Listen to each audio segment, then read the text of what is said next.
आपल्या चॅनलवर सगळ्यांचं मनापासून स्वागत आहे। तर उद्या महाशिवरात्री आहे, त्यासाठी आपण महाशिवरात्री विशेष उपवासाचा पराठा बनवणार आहोत। अतिशय साधी सोपी रेसिपी आहे।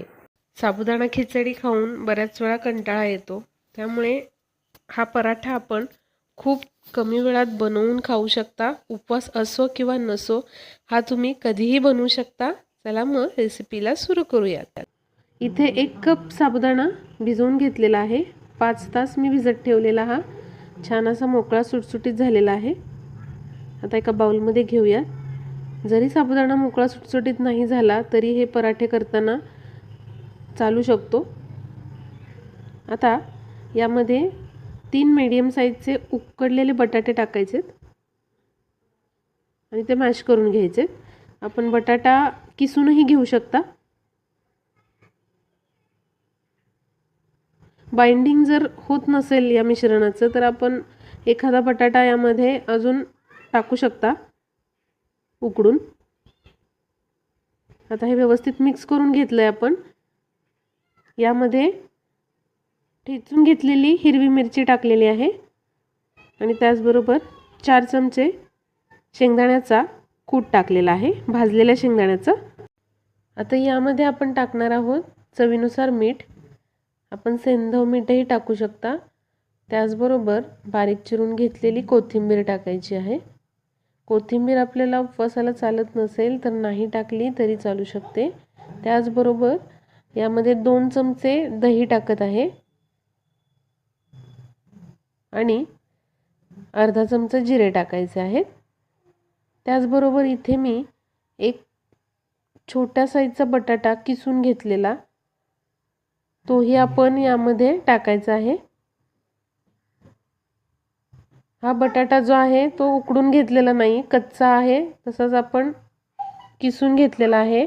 यामुळे खूप छान लागतो हा पराठा। आता हे व्यवस्थित आपण मिक्स करून घेऊयात। यामधल्या साहित्याचं प्रमाण आपण कमी अधिक आपल्या आवडीनुसार घेऊ शकता। हे तयार आहे। इथे केळीचं पान घेतलेलं आहे, स्वच्छ धुवून घ्यायचं आहे। आता त्याला तेल लावलेलं आहे, तूपही लावू शकता।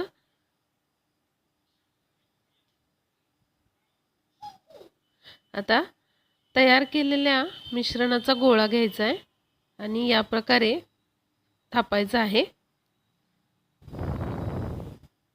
ज्याप्रमाणे आपण थालीपीठ थापतो त्याप्रमाणे तेलाचा हात लावून हे थापू शकता किंवा थोडंसं पाण्याचा हात लावूनही थापू शकता।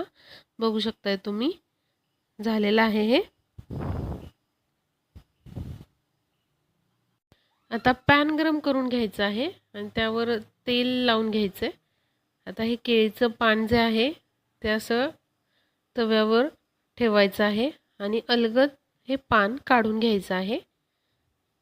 केळीचं पान डायरेक्ट असं तव्यावर ठेवणं जमत नसेल तर हा जो पराठा आहे तो आपण हातावर घेऊन मग तव्यावर ठेवू शकता। आता दोन्ही बाजूने तेल सोडून छान खरपूस भाजून घ्यायचं आहे। त्याचप्रमाणे मी दुसरी पद्धतही सांगत आहे। जर केळीचं पान अवेलेबल नसेल तर इथे मी पॉलिथिन बॅग घेतलेली आहे, प्लास्टिकची पिशवी घेऊ शकता। त्याला तेल किंवा तूप लावून घ्यायचं आणि या प्रकारे हे थापून घ्यायचं आहे मिश्रण घेऊन। आता काय करायचं, हातावर घ्यायचं आहे आणि तव्यावर ठेवायचं आहे आणि हे आपण दोन्ही बाजूने तेल किंवा तूप सोडून खरपूस असं मध्यम गॅसवर भाजून घेणार आहोत। खूप छान लागतात टेस्टला हे पराठे।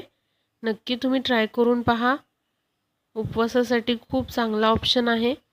झटपट तुम्ही बनवू शकता आणि हे तुम्ही गरमागरम असं दह्याबरोबर सर्व करू शकता। रेसिपी आवडली असेल तर लाईक शेअर करायला विसरू नका।